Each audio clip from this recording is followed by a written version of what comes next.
नमस्कार मित्रों, आज के फेसबुक लाइव कार्यक्रम में आप सभी का हार्दिक स्वागत है। सर्वप्रथम गुरुदेव जी के चरणों में सादर नमन। हर रविवार को हमारे मित्रों के द्वारा निम्न निम्न प्रश्नों और उनकी जिज्ञासाएं हमारे सामने आती हैं और हम गुरु जी के सामने उनके प्रश्नों को रखते हैं और गुरु जी उनके ऊपर सत्य के अनुकूल अपने विचार सब बताते हैं हमको। तो आज का प्रश्न श्री राकेश गगन जी दुर्ग छत्तीसगढ़ से रखा है। उनका कहना है कि प्रजा आपस में गुरु जी लड़ती क्यों रहती है? राजनीतिक दल भी आपस में लड़ते रहते हैं और कहते हैं कि राष्ट्रहित सर्वोपरि है। लोकतांत्रिक चुनाव तो जनहित के लिए होते ही हैं और जनहित तो सार्वजनिक होता है। जनता की आपसी लड़ाई कैसे समाप्त हो सकती है? वह राजनीतिक दलों का आपसी संघर्ष राष्ट्रहित के लिए कैसे समाप्त होगा? न्याय धर्म सभा पार्टी के पास इसके क्या समाधान है? गुरु जी आपसे हम जानना चाहेंगे। धन्यवाद।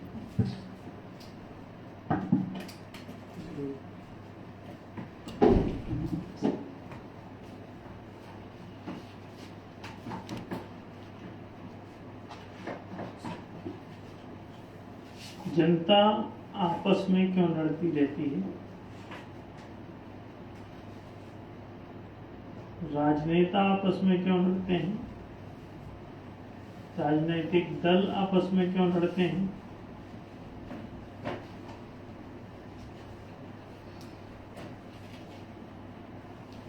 वास्तव में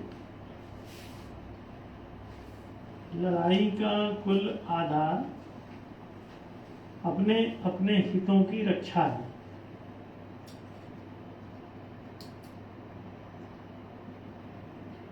अपना हित कैसे प्राप्त हो, इस पर सबका ध्यान अटका रहता है।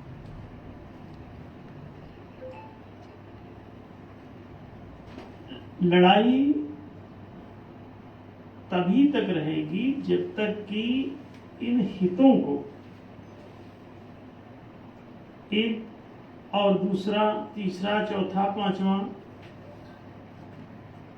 तमाम संख्या में लोग हैं, अगर ये अपने अपने हितों के लिए प्रयत्नशील रहेंगे और अपने आप से अपने हित को पाने की चेष्टा करते रहेंगे, तो निश्चित रूप से इनको दूसरे से लड़ते ही रहना पड़ेगा। यही हाल राजनेताओं का भी होगा, राजनीतिक दलों का भी होगा, और फिर ये राष्ट्रगत भी हो सकता है कि एक राष्ट्र का दूसरे राष्ट्र से हितों का बचाव, दूसरे से कैसे अपने आप को बचाना। जैसे अभी आप उदाहरण के लिए देख रहे हैं कि इस्राएल और फिलिस्तीनियों का चल रहा है, या उधर यूक्रेन और रूस का चल रहा है। तो ये युद्ध एक दूसरे पर ये आक्रमण क्यों कर रहे हैं?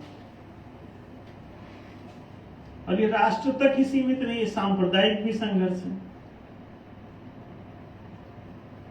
कि हिंदू, मुस्लिम, सिख, ईसाई, जैन, बौद्ध, पारसी भाई भी लड़ रहे हैं, इनके भी संघर्ष है। ये भी अपने अपने हितों के लिए परेशान है। तो जब कई राष्ट्र हैं तो अपने अपने राष्ट्र हित के लिए परेशान है, कई संप्रदाय हैं तो अपने अपने सांप्रदायिक हितों के लिए चिंतित हैं। राजनीतिक दल हैं तो अपने अपने हितों के लिए चिंतित हैं और दूसरे से लड़ रहे हैं कि दूसरा उनके हिताधिकार छीन न ले। तो वो लगातार इस पे परेशान रहते हैं कि अपना हित कैसे बचाएं। जातीय भी संघर्ष है, क्षेत्र क्षेत्र के भी संघर्ष हैं, घरों में भाई भाई के संघर्ष हैं। ये संघर्ष प्राकृतिक कारणों से स्वाभाविक है, होगा ही। जब तक कि इसको सामाजिक व्यवस्था के द्वारा,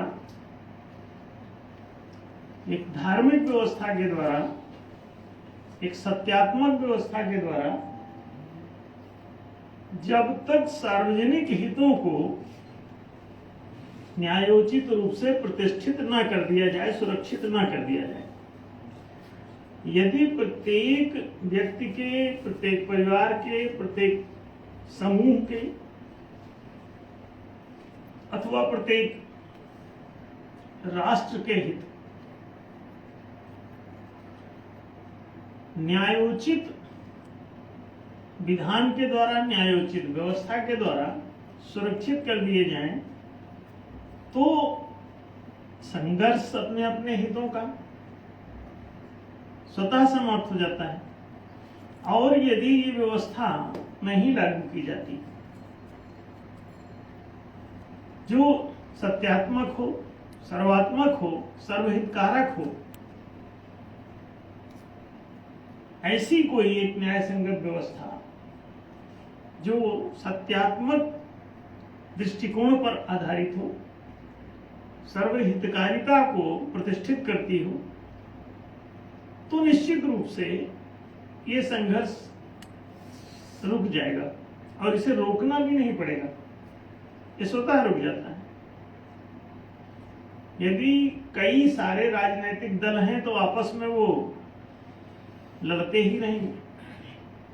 हर राजनीतिक दल को अपना अस्तित्व और अपना वर्चस्व स्थापित करने के लिए दूसरे तमाम दलों को डोमिनेट करना पड़ेगा, उसे दबाना पड़ेगा, तभी वो बच पाएगा।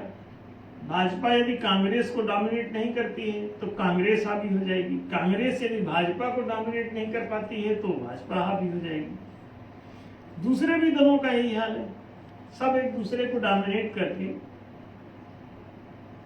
अपने अस्तित्व और अपने वर्चस्व या अपने हितों को प्रतिष्ठित कर पाते हैं। जब तक कोई न्यायोचित व्यवस्था नहीं आती जो प्रत्येक व्यक्ति के, प्रत्येक समूह के या दल के या संप्रदाय के हितों को जो पूरी तरह से सुरक्षित नहीं कर देता, सुनिश्चित नहीं कर देता, प्रतिष्ठित नहीं कर देता, तब तक अपने अपने अस्तित्व के लिए, वर्चस्व के लिए, हिताधिकारों के लिए लोग लड़ते रहेंगे।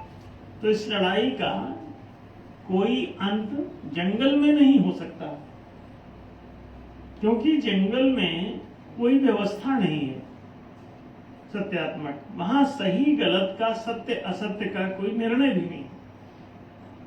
जंगल में कोई से निर्णय करने वाला भी नहीं है। जंगल में कोई बुद्धिमान प्राणी रहता भी नहीं। तो जब वहां पे सही गलत का बोध ही नहीं हो सकता, तो बड़ी साफ बात है कि समस्या कायम रहेगी।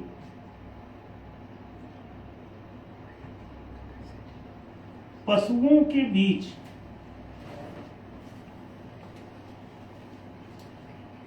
कोई संघर्ष रुका?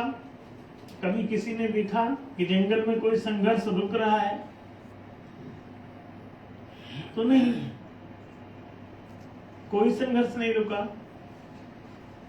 और संघर्ष बल्कि बढ़ता जा रहा है, रुकने के बजाय इसमें वृद्धि हो रही।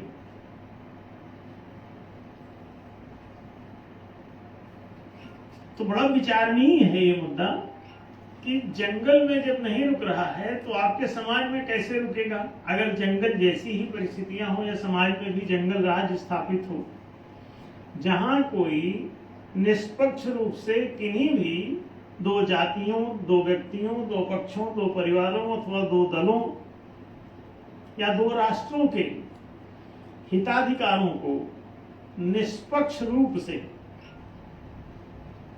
प्रतिष्ठित ना करता हो, इनके हिताधिकारों को सुरक्षित ना करता हो,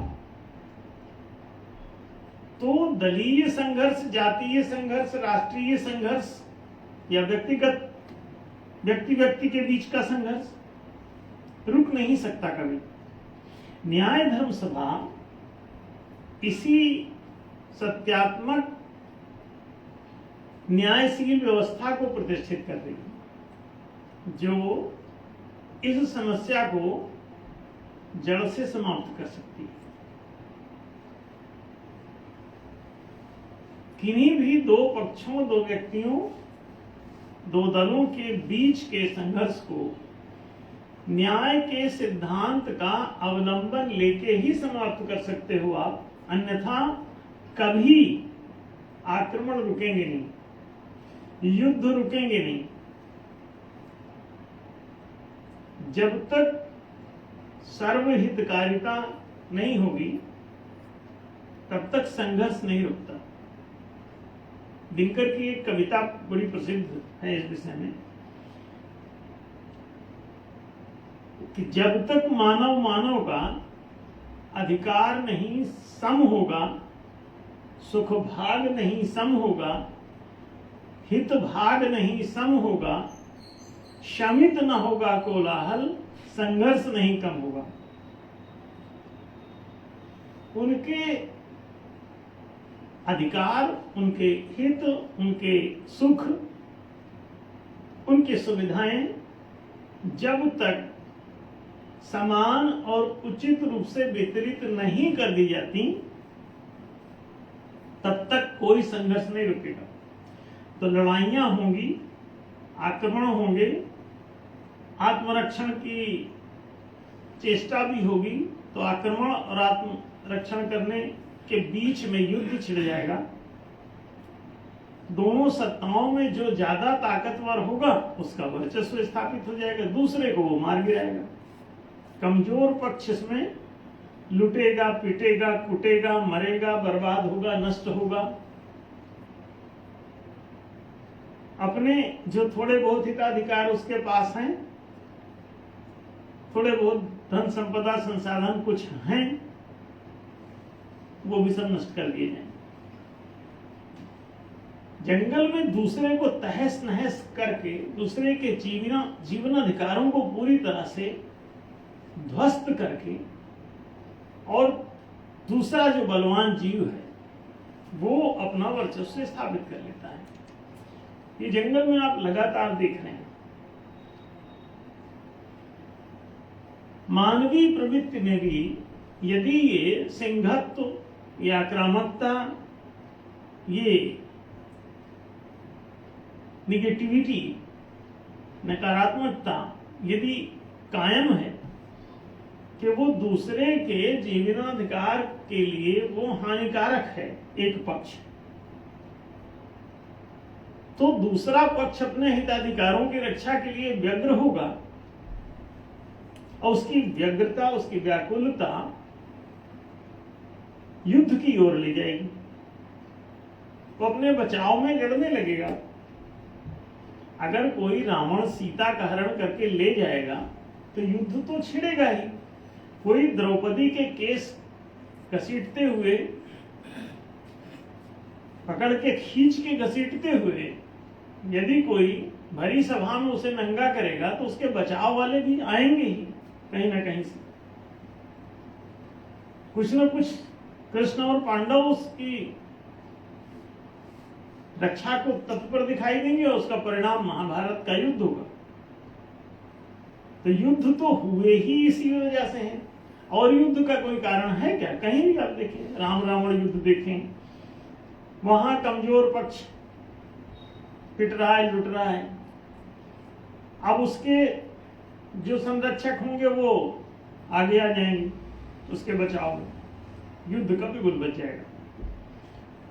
द्रौपदी को बचाने के लिए कृष्ण जैसे लोग खड़े हो जाएंगे और युद्ध का बिल्कुल बच जाएगा। किसी के भी हिताधिकार को जब भी कोई दूसरा लूटेगा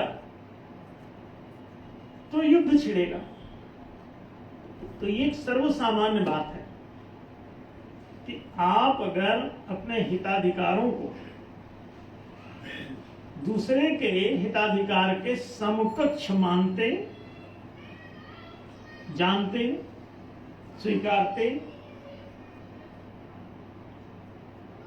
और वैसा ही व्यवहार करते, तो ये द्विपक्षीय संघर्ष समाप्त हो जाएंगे। किसी भी दो पक्ष के बीच में लड़ाई का जो कारण है वो इतना ही, हिताधिकारों की खींचतान। इसीलिए कहा गया श्रूयताम धर्म सर्वस्वम श्रुत्वा चाप्योधार्यताम आत्मनः प्रतिकूलानि परेशान न समाचरेत। जो तुम्हें अपने लिए उल्टा जान पड़ता है, कष्टप्रद जान पड़ता है, वैसा आचरण दूसरे के साथ भी मत करो। मतलब जैसा तुम अपना हित चाहते हो ऐसा दूसरे का हित चाहो, तो सारी लड़ाई समाप्त हो जाएगी। लोग सोचते हैं कि राजनीति के कारण युद्ध होता है, नहीं, कभी नहीं। लोग सोचते हैं कि धर्म के कारण युद्ध होता है, नहीं, धर्म तो इतना ही कहता है। ईसाई धर्म का भी कहना इतना ही है कि जैसा तुम अपने हितों को प्रेम करते हो ऐसा अपने पड़ोसी के हितों को प्रेम करो। इस्लाम भी यही कहता है कि जैसा तुम्हें अपने लिए पसंद है वैसा दूसरे के लिए चाहो, जो तुम्हें अपने लिए नापसंद है वैसा दूसरे के लिए भी मत करो। और ये सनातन धर्म तो अनादिकाल से को सुरक्षित रखो। अगर तुम पारस्परिक हिताधिकार सुरक्षित रखते हो तो युद्ध, आक्रमण सब समाप्त हो जाएंगे। लोगों को अपने अपने हित के लिए संघर्ष नहीं करना पड़ेगा अगर संवैधानिक रूप से सभी हिताधिकार प्रतिष्ठित कर दिए जाएं, सुरक्षित कर दिए जाएं प्रत्येक पक्ष के, तो ये बात ही खत्म हो जाएगी। युद्ध क्यों होंगे? और मूलतः 3-4 चीजें ऐसी हैं जो मानवीय हितों की बात करते हैं। पहली बात है कि मानव शिक्षा चाहता है, उसे विद्यालय चाहिए। उसका विद्यार्थी जीवन बचपन में विद्या विहीना पशुवेर समाना, यदि विद्या नहीं मिलेगी तो पशुवत रह जाएगा। तो उसको विद्या चाहिए, शिक्षा चाहिए, प्रशिक्षण चाहिए। तो जैसा तुमको अपने लिए शिक्षा चाहिए अपने बच्चों के लिए, वैसा अपने पड़ोसी के बच्चों के लिए भी शिक्षा चाहो। तो ये पहली बात हो गई। दूसरा हिताधिकार होता है कि मनुष्य अपना चाहता है रोजगार। रोजी रोटी कैसे चलेगी? जैसे बचपन में शिक्षा जरूरी है, ऐसे युवा होने पर रोजगार जरूरी है।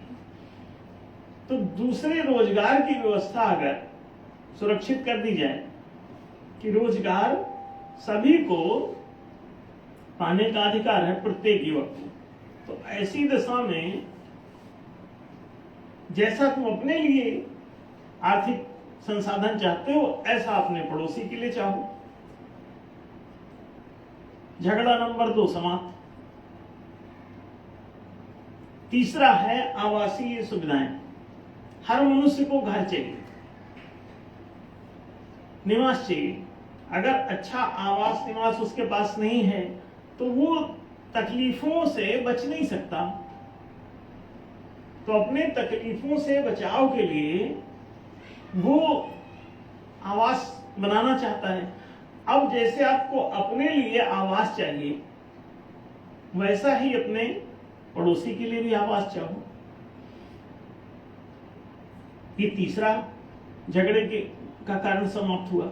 चौथा है कि प्रत्येक मनुष्य भयभीत रहता है, रोगों से, बीमारियों से, चोरों से, लुटेरों से, आक्रमणकर्ताओं से,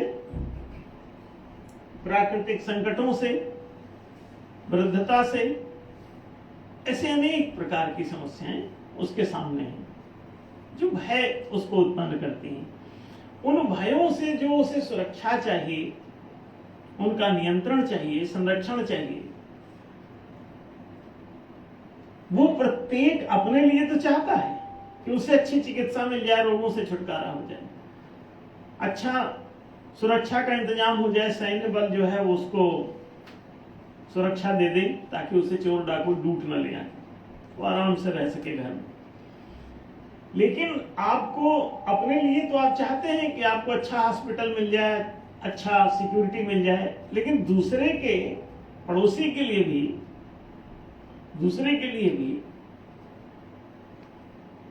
वही मिले, अगर ये बात में आप संतुलित नहीं है, सहमत नहीं है, तो निश्चित रूप से ये संघर्ष नहीं रुकेगा। चौथा ये संघर्ष का कारण, तो 4 ही संघर्ष के कारण है। पहला शिक्षा, दूसरा रोजगार, तीसरा आवासीय सुविधा और चौथा चिकित्सा आदि संरक्षण से। 4 बातें यदि किसी को भी अपने लिए पसंद है तो दूसरे के लिए भी उसे पसंद करना पड़ेगा। अगर जब से आप राजी हो जाएंगे तो ये 4 ही झगड़े की जड़ हैं। अब इन चारों झगड़ों की जड़ों को मिटाने के लिए ये सुलभ कैसे होंगे? इसकी सुलभता के लिए प्रत्येक व्यक्ति को, जो भी मानव है, तो उसमें मति है, वो अपना मत बना सकता है अपने हितों के लिए। अपना मताधिकार अगर उसे मिल जाए हितों की रक्षा का, तो वोटिंग पावर उसको मिलते ही ये चारों जनाधिकार सब अपने अपने लिए सुरक्षित कर लेंगे। तो ये 4 जनाधिकार जो हमने कहे, ये जनहित कहलाते हैं। हितों का ही संघर्ष है। हित माने होता है हिस्सा, आपका भाग। जब तक मानव का सुख भाग नहीं सम होगा, शमित न होगा कोलाहल, संघर्ष नहीं कम होगा। जैसा तुम अपने लिए चाहते हो वैसा पड़ोसी के लिए चाहो, इसे ही न्याय का सिद्धांत कहते हैं। न्याय धर्म सभा इस न्याय के सिद्धांत को प्रतिष्ठित कर रही है, जो स्व और पर दोनों के हितों को न्याय पूर्वक समान और उचित रूप से सुरक्षित बनाती, सुलभ कराती। और इसके लिए वो कहती है कि मताधिकार ही पर्याप्त है। आप मताधिकार दे दीजिए, अगर सब प्रत्येक नागरिक अपने अपने हितों की रक्षा ना कर ले तो बताना। तो एक द्वादश मताधिकारी लोकतंत्र इसके लिए मूल रूप में दिया गया है, जो इन चारों जनाधिकारों को सुरक्षित बना सकता है। स्व के लिए भी, पर के लिए भी, मैं के लिए भी, तू के लिए भी। प्रत्येक व्यक्ति, प्रत्येक नागरिक, प्रत्येक जाति, प्रत्येक बिरादरी, प्रत्येक समूह, प्रत्येक संप्रदाय सब अपने आप सुरक्षित हैं। राष्ट्र के भी अगर संघर्ष कोई चल रहे हैं, प्रजा के संघर्ष चल रहे हैं, वो भी स्वतः समाप्त हो जाएंगे। आप मताधिकार देके देख लीजिए, अगर सारे के सारे हित सुरक्षित ना हो जाए तो बताना। और हित सुरक्षित होते ही, हिताधिकार सुलभ होते ही, जनहित प्रतिष्ठित होते ही न्याय संगत सारे झगड़े समाप्त हो।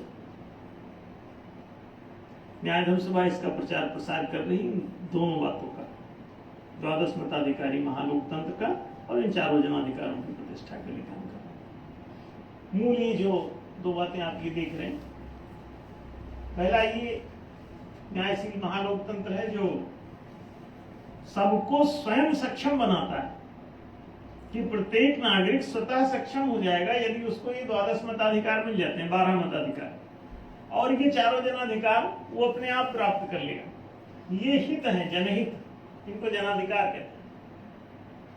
ये जनहित सिद्ध हो जाए तो सारे झगड़े समाप्त हो जाते हैं। लेकिन ये सिद्ध कैसे होगा, उसके लिए ये द्वादश मताधिकार प्रतिष्ठित करने पड़ेंगे। प्रत्येक नागरिक को सुलभ कराया जा सकता है, और ये प्रत्येक जनता को बस इसे बता दो, समझा दो, वो खुद ही प्राप्त कर लेगा। आज दुनिया में जो 1 मताधिकार प्राप्त है, उसके जरिए ये पूरे 12 मताधिकार जनता जब चाहे तब ले ली। आज ले सकती है, कल ले सकती है, अभी इसी लोकसभा के चुनाव में ही ले सकती है। अगर वो इसी के लिए वोट करे, चाहे जो पार्टी को दे कहे कि ये हमको द्वादश मताधिकार अगर नहीं दोगे तो हम अपना हित, जनहित तो सुरक्षित कर ही नहीं पाएंगे हम अपना। और अगर हमारा जनहित हमको प्राप्त नहीं हो रहा है तो जनता के वोट देखिए क्या करेंगे।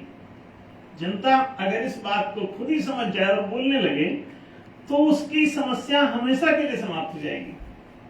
और ये एक दिन में भी हो सकता है। आप एक दिन में, आप लोग अगर समझ जाएं एक दिन में जिस भी तरह से, तो एक ही दिन में ही न्याय हो जाएगा और सारे झगड़े हमेशा के लिए समाप्त हो जाएंगे। लेकिन ये एक दिन ये कब आएगा जिस दिन तुम सब तक ये बात पहुंचा सकोगे और उसे समझा सकोगे कि अच्छा ये ऐसा है। मछली जिस दिन समझ जाए कि उसको ये 5-5 किलो का आटा राशन शुरू से सारी दुनिया में आटा बांट के, रोटी बांट के, लोगों को बरगला के उनको जाल में फंसा लिया जाता है। और ये हर पार्टी कर रही है, ऑल ओवर द वर्ल्ड कर रही है, जनता को फंसा करके। नहीं तो कोई भी राजा, एक बात बताइए कि मुगल परिवार बाबर का आता है और इतने बड़े राष्ट्र को कब्जा कर लेता है। अगर तुम मूर्ख नहीं हो तो कोई कब्जा कैसे कर लेगा? तो तुम्हारा अज्ञान, तुम्हारी अशिक्षा, तुम्हारा मूर्ख होना ही तुम्हें गुलाम बनाने के लिए पर्याप्त है। इसीलिए कहा गया है, सनातन धर्म का दर्शन तो सीधा सीधा आपसे कहता है कि ज्ञान मोक्ष प्रद वेद बखाना। यदि तुम जानते हो तो तुम सदा मुक्त हो। यदि तुम्हारे भीतर तुम्हारी प्रज्ञा शक्ति, ज्ञान शक्ति, बोध शक्ति यदि काम कर रही है तो तुम कभी बंधे हुए नहीं हो सकते, तुम गुलाम हो ही नहीं सकते, तुम पराजित हो ही नहीं सकते, तुम्हारे खिलाफ कोई युद्ध हो ही नहीं सकता। तुम युद्ध मुक्त हो जाओगे, विनाश मुक्त हो जाओगे, आक्रमण मुक्त हो जाओगे। बस तुम जानते नहीं हो कि अच्छा ये तो मताधिकार अगर हमारे पास होते तो हम तो खुद ही प्राप्त कर लेंगे। तो सरकार से क्यों मांग रहे हो कोई चीज? ये तो तुमको खुद ही प्राप्त हो सकता है। और एक मताधिकार जो तुम्हारे पास है उसी से प्राप्त हो सकता है। लोग कहेंगे अच्छा मान लो ये लोकतंत्र नहीं होगा तो फिर कैसे कर लेंगे? नहीं, तब भी तब और सरल। जनता अगर किसी राजा से सहमत नहीं है तो राजा बैठेगा कैसे गद्दी पे? बाबर आया, बाबर गद्दी पे बैठ गया, जनता सहमत है इसलिए बैठा है। जनता अगर असहमत हो तो बाबर के सैनिक कितने, किसको किसको अरेस्ट करेंगे, कहां बंद करेंगे और कहां बंद करके सैनिक कहां से लाएंगे? सैनिक तो वहीं से मिलते हैं, उन्हीं में से। आज भी जो सैनिक है सब आपके घरों से गए हैं। आपका मूर्ख होना ही इसके लिए एकमात्र कारण है। तो प्रबुद्ध बनिए। शिक्षा अगर वो नहीं देते हैं तो अपने अपने मोहल्ले में आप प्रत्येक ग्राम पंचायत के, हम तो पहले कह रहे हैं सरपंच लोग अपने ग्राम पंचायत में विद्यालय बना लें, और नहीं बनाते हैं तो ग्राम समाज के लोग जो हैं वो आपस में मिलकर बना लें अपना विद्यालय और उसको चलाएं। इसमें कहां समस्या है? अपनी आय का 6.25% वहां जमा करके 25% में चारों ये जनाधिकार आप प्राप्त कर सकते हैं। क्यों? आप अपनी सामाजिक संस्था चारों बना लें हर ग्राम पंचायत में और ये सब हो जाएगा, चारों जनाधिकार आपको मिल जाएंगे। और अपनी वोटिंग से ही किया करें। आपको क्या जरूरत है? वो नहीं भी देते हैं तो सामाजिक रूप से आप वोटिंग करके और कर लिया करिए। राजनीतिक रूप से अगर नहीं हो रहा है, आप अपनी जो भी आय हो रही है उसका 25% में आप चारों संस्थाएं प्रत्येक ग्राम पंचायत में खोल सकते हैं। तो आपको सब कुछ मिल जाएगा, शिक्षा भी, रोजगार भी, आवास भी और चिकित्सालय भी। सभी चीजें आपको ये चारों मिल जाएंगी। आज भी कर सकते हैं, बस आपको समझदार होने की जरूरत है। जब तक आप समझदार नहीं हो जाएंगे तब तक वो लोग आपके ऊपर रुआबदार बने रहेंगे। तो ये बात स्पष्ट हुई होगी। न्याय धर्म सभा ये कर ही रही है। आप सब जान रहे हैं, पिछले 35 सालों से न्याय धर्म सभा न्याय स्थापना अभियान हम लोग संचालित कर रहे हैं। अब तो न्याय धर्म सभा राजनीतिक दल के रूप में भी काम कर रही है। सामाजिक संस्था के रूप में भी पहले ही काम कर रही थी। तो इसका मतलब न्याय धर्म सभा के पास इसका सब हल है, बस आपको समझ में आने भर की देर है। जन समाज को जिस दिन आप लोग समझ जाएंगे उसी दिन आपका मोक्ष हो जाएगा। आप छूट जाएंगे युद्ध से, विनाश से, आक्रमण से, हमले से और पारस्परिक संघर्ष से, चोट दर्द पीड़ा से, गरीबी दरिद्रता भूखमरी या शिक्षा आदि तमाम बेड़ियों ने जो जकड़ रखा है वो चंद आपकी जागरूकता जानकारी की जरूरत है। बस न्याय धर्म सभा ये जानकारी फैला रही धीरे धीरे और बात स्पष्ट हुई होगी संजय जी। जी गुरु जी, आपका बहुत बहुत धन्यवाद गुरु जी। तो हम सभी लोगों को समझ में आ गया कि ये सारा संघर्ष अपने अधिकारियों की लड़ाई के लिए था और उसको एक न्यायशील व्यवस्था जो गुरु जी के द्वारा प्रतिपादित है उसके द्वारा हम अपने सारे जन अधिकार आराम से पा सकते हैं। तो आप लोगों ने बड़े ध्यान से सुना, आपको सभी लोगों को बहुत बहुत धन्यवाद और आपसे अनुरोध है कि वीडियो को ज़्यादा से ज़्यादा शेयर करें और चैनल को सब्सक्राइब करें। आज के लिए आपका बहुत बहुत धन्यवाद।